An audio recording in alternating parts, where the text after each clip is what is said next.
দীর্ঘ বিরতির পর আবারও একটি সত্য ভৌতিক ঘটনা নিয়ে হাজির হলাম।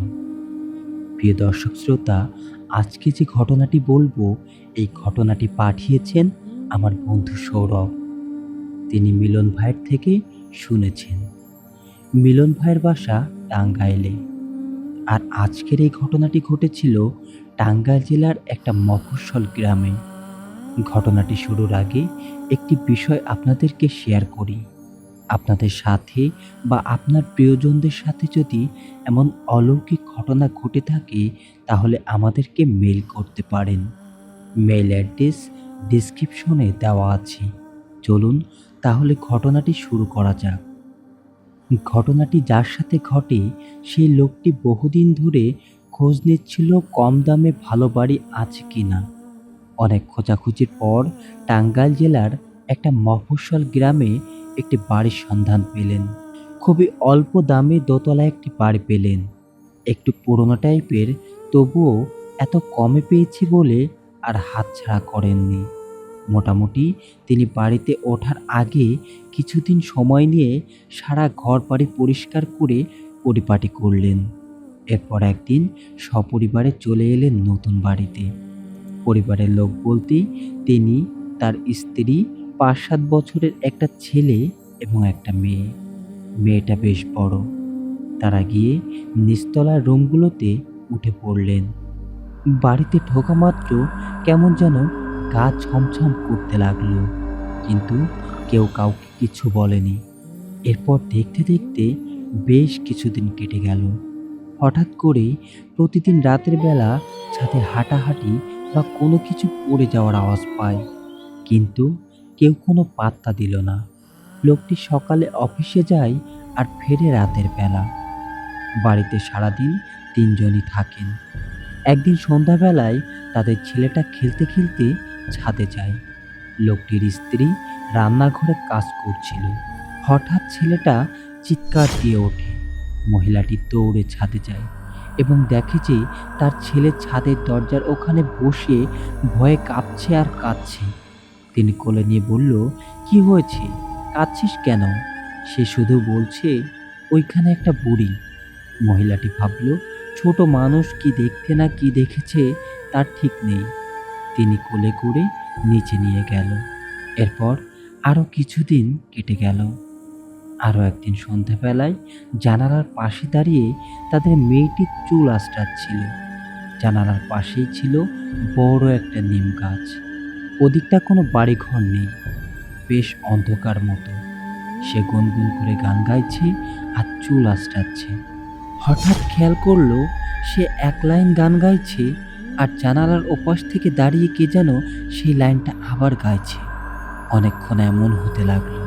এবার মেয়েটি বাইরে তাকিয়ে দেখে কেউ কোথাও নেই, চারপাশ একদম ফাঁকা। এটা দেখে মেয়েটি ভীষণ ভয় পেয়ে যায়। সে বিষয়টি গোপন রাখলো, মা বাবাকে কিছুই বলেনি। ভাবলো যে বললে যদি বলে আমি মিথ্যা বলেছি, তাই সে বিষয়টি চেপে গেল। দেখতে দেখতে আরও কিছুদিন কেটে গেল।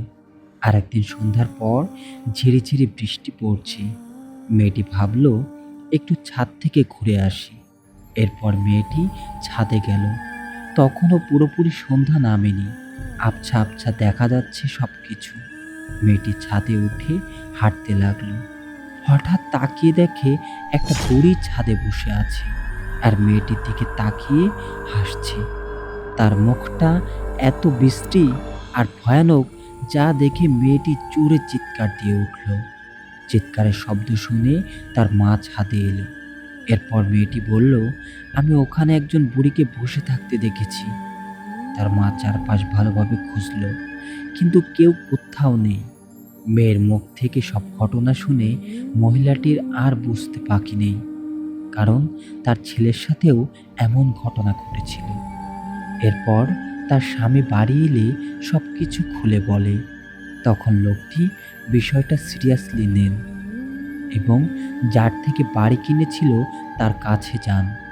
তাকে বলল, এই বাড়িতে কি কোনো সমস্যা আছে? লোকটি বলল, না, কোনো সমস্যা নেই। বাড়িটাতে আগে ভাড়া দিতাম, এখন আর ভাড়াটিয়া আসে না বলে বিক্রি করে দিয়েছি। এই বলে লোকটি কাটিয়ে দিল। তারপরও তার মনে কেমন সন্দেহ করতে লাগলো। তিনি আশেপাশের লোকজনের কাছে জিজ্ঞাসা করতে লাগলো। অধিকাংশ মানুষই কিছুই জানে না এই বাড়ির বিষয়ে। খুঁজতে খুঁজতে একজন ব্যক্তিকে পেলেন। তিনি ওই গ্রামেরই বাসিন্দা। তিনি বলল, ওই বাড়িতে একজন বৃদ্ধ আর একজন বৃদ্ধা ভাড়া থাকত। হঠাৎ করে বৃদ্ধ মারা যান। এরপর থেকে বৃদ্ধা একাকী থাকতেন। কোনো এক বর্ষার রাতে কয়েকজন মানুষ তাকে হত্যা করে তার স্বর্ণালংকার ও টাকা পয়সা নিয়ে পালিয়ে যায়। এরপর থেকে ওই বাড়িতে কেউ থাকতে পারে না। রাতে অস্বাভাবিক ঘটনা ঘটে। কখনো কান্নার আওয়াজ পায়, কখনো হাসির আওয়াজ। আবার মাঝে মাঝে ওই বুড়িকে দেখতে পায়। এবার তিনি যার থেকে বাড়ি কিনেছিল সেই লোককে ধরল। তিনি সব স্বীকার করল। এরপর তিনি বলল, এই বাড়ি ফেরত নিন, কিন্তু লোকটি নিতে চাইল না। পরবর্তীতে তিনি এলাকার চেয়ারম্যান মেম্বারের সাহায্যে সেই বাড়িটি ফিরিয়ে দেন।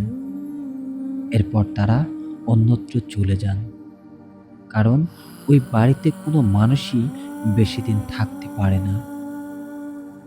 এই ছিল আজকের ঘটনা। ঘটনাটি কেমন লাগলো অবশ্যই কমেন্ট করে জানাবেন, এবং নতুন নতুন অলৌকিক ঘটনা পেতে চ্যানেলটি সাবস্ক্রাইব করে সাথেই থাকুন।